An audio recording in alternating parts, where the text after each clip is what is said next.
বই খুলেছেন কিন্তু পড়াশোনায় মন বসছে না। আজকে আপনার জন্য এই ভিডিওটি দেখুন। এখানে আমি আপনাকে কিছু ছোটোখাটো পরামর্শ দেব যেগুলো আপনার কাজে লাগে। পড়াশোনা করতে মন চায় না, এটি কিন্তু অস্বাভাবিক কোনো ঘটনা নয়। সুতরাং ভয় পাওয়ারও কিছু নেই, একটা সমাধান তো অবশ্যই আছে। আজকে সেই সমাধানগুলোই বলবো। পড়াশোনার জন্য কখনো বেশি সময় বরাদ্দ রাখবেন না। প্রথমেই যখন আপনি শুরু করবেন 5 মিনিট মাত্র সময় বরাদ্দ রাখবেন। অর্থাৎ আজকে আমি এই বিষয়টি নিয়ে মাত্র 5 মিনিটই পড়াশোনা করব।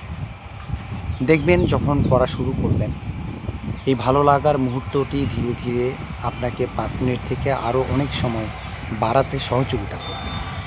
এভাবেই আপনি আপনার পড়াটা শুরু করতে পারেন। ছোট ছোট করে লক্ষ্য নির্ধারণ করবেন।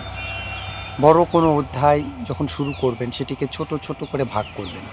ভাগ করে একটু একটু করে পড়বেন, দেখবেন আপনার ভালো লেগে যেতে পারে।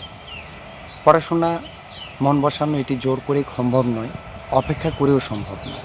তবে যদি আপনি ধীরে ধীরে একটু একটু করে সময় নিয়ে এটিকে স্টেপ বাই স্টেপ এগোতে পারেন, সেক্ষেত্রে আপনি পড়াশোনায় মন বসাতে পারবেন। আপনি একটা অধ্যায় যখন শুরু করবেন সে অধ্যায়টি পুরো আস্তে আস্তে শেষ করবেন। একেবারেই দ্রুত শেষ করার চেষ্টা করবেন না। আবার পুরো বই একবারে বসেই শেষ করার কখনো চেষ্টা করবেন না। একটা একটা করে অধ্যায় ভাগ করে পড়বেন, তাহলে দেখবেন আপনি অনায়াসে পড়াশোনা করতে পারছেন। এছাড়া যাদের সামনে মোবাইল ফোন রয়েছে, এই মোবাইল ফোনগুলো আপনারা একটু দূরে রাখবেন। কারণ সামনে যদি মোবাইল ফোন থাকে তাহলে সেটি মন চাইবে একটু স্ক্রলিং করে দেখার, বা কোনো সামাজিক যোগাযোগ মাধ্যমে একটু দেখার, কোথায় কী ভিডিও আসছে সেগুলো। তো এভাবে কিন্তু আপনার পড়াশোনা ক্ষতিগ্রস্ত হতে পারে এবং মনোযোগ অন্য জায়গায় যেতে পারে। সুতরাং পড়াশোনায় কনসেন্ট্রেশন বা মনোযোগ স্বাভাবিক রাখার জন্য আপনাকে এই পদ্ধতিগুলো ফলো করতে হবে। সর্বোপরি নিজের ভালো লাগার বিষয়গুলো নিয়েই প্রথমে পড়াশোনা শুরু করবেন, দেখবেন আস্তে আস্তে আপনি অনেক ভালো করতে পারবেন।